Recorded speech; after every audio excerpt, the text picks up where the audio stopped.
You know what nobody's talking about right now? The fact that silver just did something it hasn't done in over 40 years. And I'm not being dramatic here. The data is staring us right in the face, but most people are too busy watching the noise to see what's actually happening beneath the surface. Let me paint you a picture of what's unfolding. Silver just broke through a technical level that's held for decades. We're talking about resistance that's been tested, rejected, and reinforced more times than I can count. And it didn't just break through, it exploded through with the kind of momentum that makes institutional traders sit up and pay very close attention. But here's where it gets interesting. While silver was making this historic move, something else was happening in the background. The short positions on the COMEX, the exchange where silver futures are traded, reached levels that would make any risk manager nervous. We're talking about concentrated short positions that represent more silver than some countries produce in an entire year. Now, if you've been around markets long enough, you know what happens when you have a massive short position and the price starts moving against you.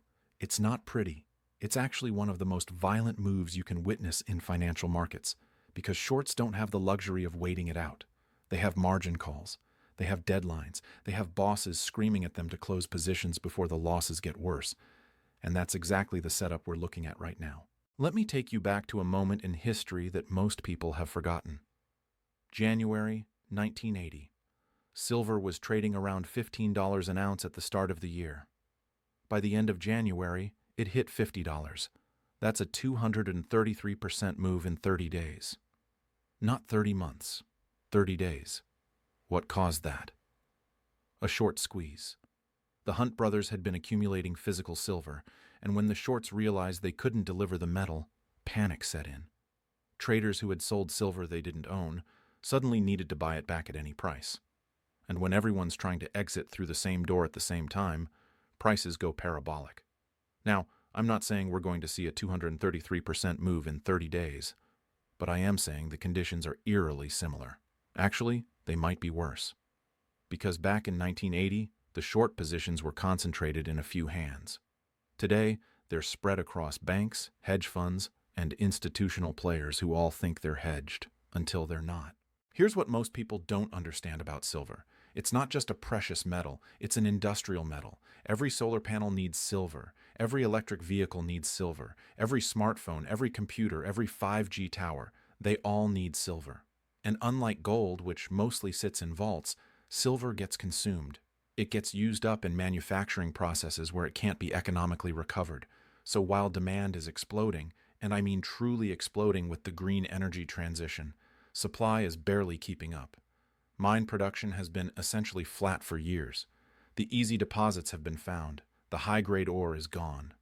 What's left requires more energy, more capital, and more time to extract. And here's the kicker. The above-ground stockpiles that everyone assumed would buffer any supply shortage, they're disappearing. The COMEX vaults have been draining at a rate that should be making headlines. We're talking about millions of ounces leaving the vaults every single week. Physical silver is moving from west to east, from exchanges to private hands, from paper claims to actual metal. Let me give you some numbers that should make this crystal clear. The COMEX has about 300 million ounces of silver in its vaults. Sounds like a lot, right? Until you realize that the open interest, the number of contracts that represent claims on that silver, is equivalent to over 900 million ounces. That's 3 times more paper claims than physical metal. Now, under normal circumstances, this isn't a problem. Most futures contracts get settled in cash. Traders don't actually want the physical metal. They're just speculating on price movements. But what happens when that changes? What happens when holders of those contracts start demanding delivery? That's when you get a squeeze. And we're seeing signs that this is exactly what's starting to happen. Delivery notices are spiking. The amount of silver standing for delivery, meaning people are actually taking the metal instead of rolling their contracts forward, is at levels we haven't seen in years. The market is shifting from paper speculation to physical demand. Think about what this means for the shorts. They've sold contracts promising to deliver silver at a certain price. They assumed they could buy it back cheaper or settle in cash. But now, buyers are saying, no, we want the actual metal, and the shorts have to scramble to find it. Where do they find it? They have to buy it on the open market. And when you have hundreds of millions of ounces worth of short positions trying to cover, and only a fraction of that available for sale. What happens to the price? It goes vertical. I want you to understand something about market structure. The silver market is tiny compared to other commodities. The entire annual mine production of silver is worth about $25 billion. That's less than the market cap of many individual tech stocks. It's a rounding error in the global financial system, but that small size is exactly what makes it so explosive. It doesn't take much capital to move the silver market. A few $1 billion of buying pressure can send prices soaring, and when you have short covering on top of genuine demand, you get moves that defy logic. Let me tell you about what happened just recently. Silver spiked nearly 10% in a single week, breaking through the $32 level that had been resistance for months. It touched levels we haven't seen since early in the decade. And this wasn't on some random news event. This was pure technical momentum combined with short covering.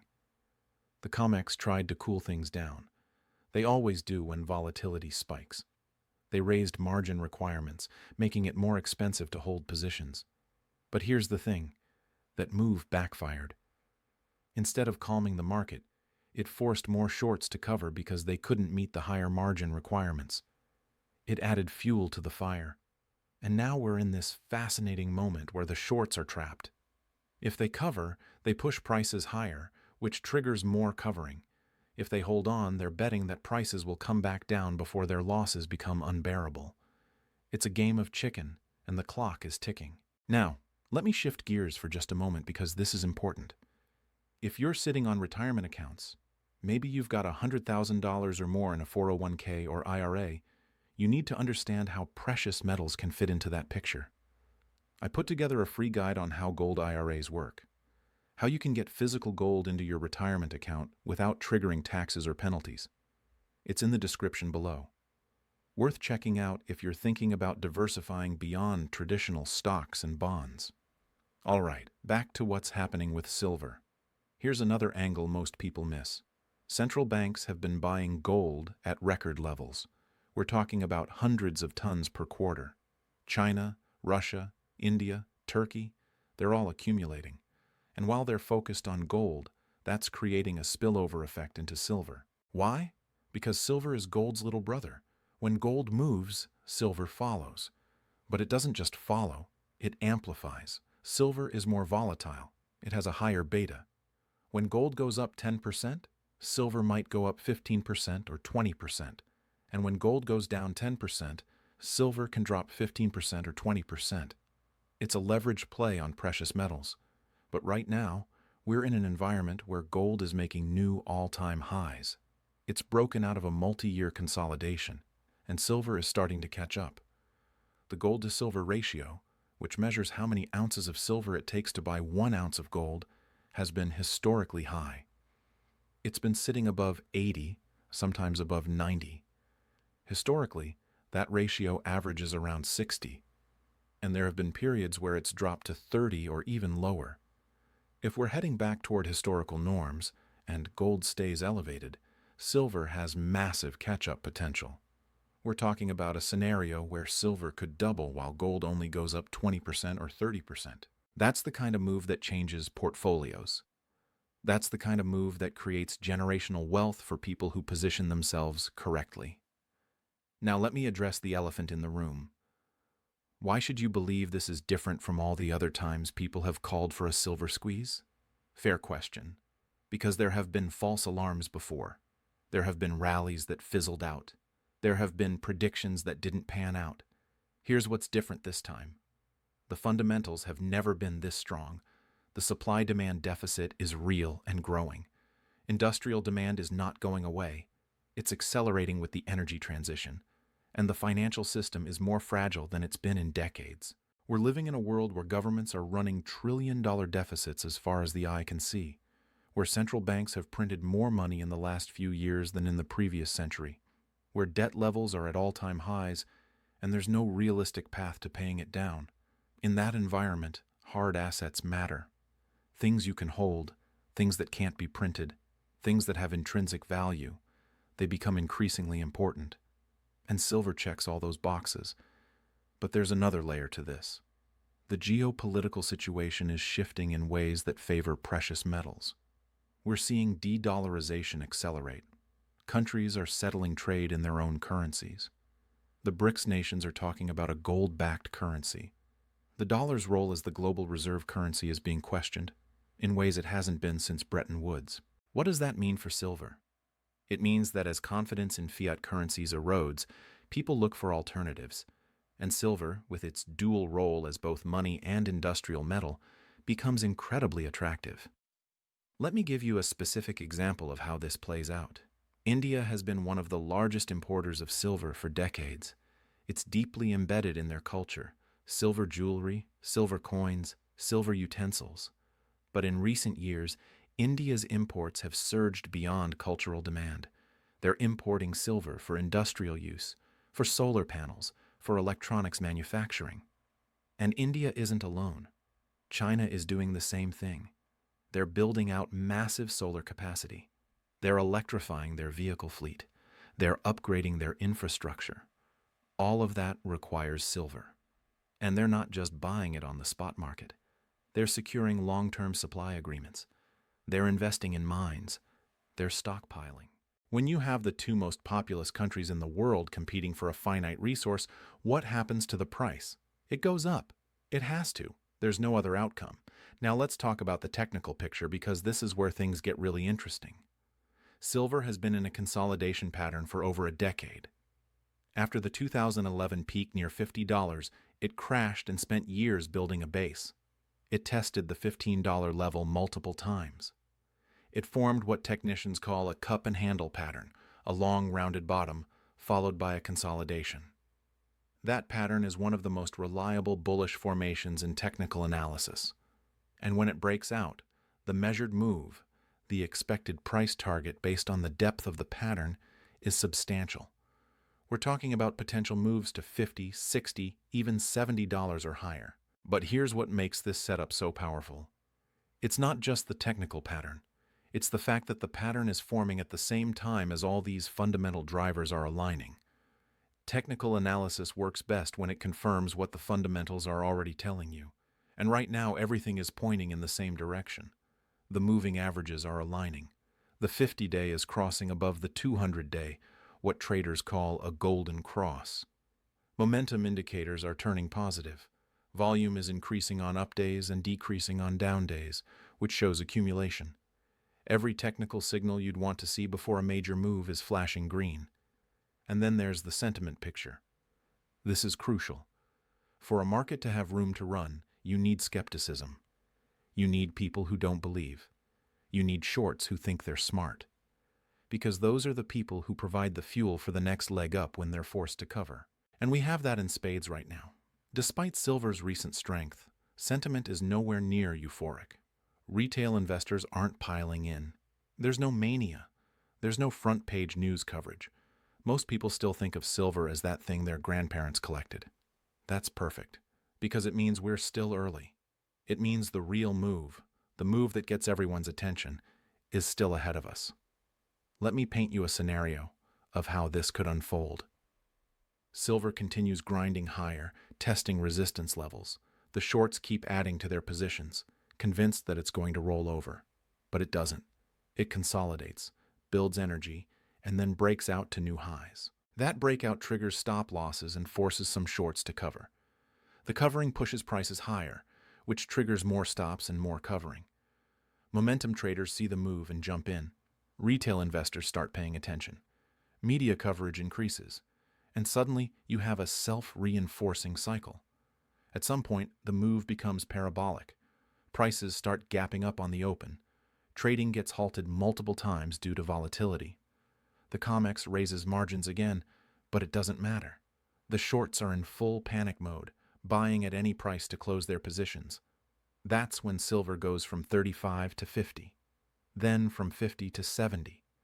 And if the squeeze is severe enough, if the physical shortage becomes acute enough, there's no telling how high it could go. Because at that point, it's not about fundamentals or technicals. It's about survival. It's about closing positions before you get wiped out. Now, I want to be clear about something. I'm not saying this happens overnight. Markets don't move in straight lines. There will be pullbacks. There will be days where it feels like the move is over. There will be moments of doubt. But the underlying dynamics, the supply deficit, the industrial demand, the short positions, the monetary instability, those don't change. Those are the forces that will drive this market higher over time. And here's what you need to understand about timing. Nobody can predict exactly when a squeeze will happen. But what we can do is identify when the conditions are ripe. And right now, the conditions are as ripe as I've ever seen them. The shorts are more exposed than they've been in years. Physical demand is stronger than it's been in decades. The technical setup is textbook. The fundamental backdrop is supportive. And the catalyst, whether it's a geopolitical event, a currency crisis, or simply continued industrial demand, could come at any moment. Think about what happened in 2020. Silver was trading around $12 in March. By August, it was over $29. That's a 140% move in 5 months. And that was without a true short squeeze. That was just a combination of monetary stimulus, industrial demand recovery, and some speculative interest. Imagine what happens when you add a genuine short squeeze on top of those dynamics, when you have forced buying from shorts who have no choice but to cover, when you have physical shortages that make delivery impossible, when you have a market structure that's fundamentally broken and needs to reset. That's when you get moves that make history. That's when you get the kind of returns that people talk about for decades. And here's the thing about squeezes. They're binary. Either they happen or they don't. There's no middle ground. The shorts either get squeezed out or they manage to hold on and the market rolls over. But given the current setup, given the fundamentals, given the technical picture, the odds are heavily skewed toward the squeeze. Let me give you one more piece of the puzzle: the options market. When you look at the open interest in silver call options, contracts that give the right to buy silver at a specific price, it's heavily skewed toward higher strikes. There are massive positions at $35, $40, $45, and $50. What does that tell you? It tells you that sophisticated traders are positioning for a big move higher. They're not just hoping for it, they're betting real money on it. And these aren't retail traders buying lottery tickets. These are institutions, hedge funds, and professional traders who've done their homework. When the price starts approaching those strike prices, something interesting happens. The dealers who sold those options have to hedge their exposure by buying the underlying metal. It's called delta hedging, and it creates additional buying pressure. So as silver moves higher, the options market creates a feedback loop that accelerates the move. This is the same dynamic that caused the GameStop squeeze, the Volkswagen squeeze, and every other major short squeeze in history. It's not just the shorts covering, it's the entire market structure amplifying the move. Now, I want to address something important. This isn't financial advice. I'm not telling you to go out and bet the farm on silver. What I'm doing is laying out the facts, the data, the setup. What you do with that information is entirely up to you. But I will say this. If you're not paying attention to what's happening in the silver market right now, you're missing one of the most compelling setups in decades. This is the kind of opportunity that doesn't come around often, the kind where all the pieces are in place, where the risk-reward is heavily skewed in one direction, where the potential upside is massive compared to the downside. And the beautiful thing about silver is that it's accessible. You don't need to be an accredited investor. You don't need $1 million account. You can buy physical silver coins or bars. You can buy silver ETFs. You can trade silver futures or options if you're more sophisticated. The barriers to entry are low. But here's what you can't do. You can't wait until everyone else figures it out. You can't wait until silver is on the front page of every financial publication. You can't wait until your neighbor is talking about it at the barbecue. Because by then, the easy money has been made. By then, you're buying at the top, not the bottom. The time to position yourself is when nobody's paying attention, when the setup is there but the crowd hasn't noticed yet, when the smart money is accumulating quietly while everyone else is distracted. And that time is right now. The shorts are trapped. The fundamentals are strong. The technicals are aligned. The catalysts are in place. All we're waiting for is the spark that sets this thing off. And when it happens, when the squeeze really gets going, it's going to be spectacular. So pay attention. Watch the COMEX inventory levels. Watch the delivery notices. Watch the price action. Because what's about to unfold in the silver market is going to be one for the history books. And you'll want to say you saw it coming.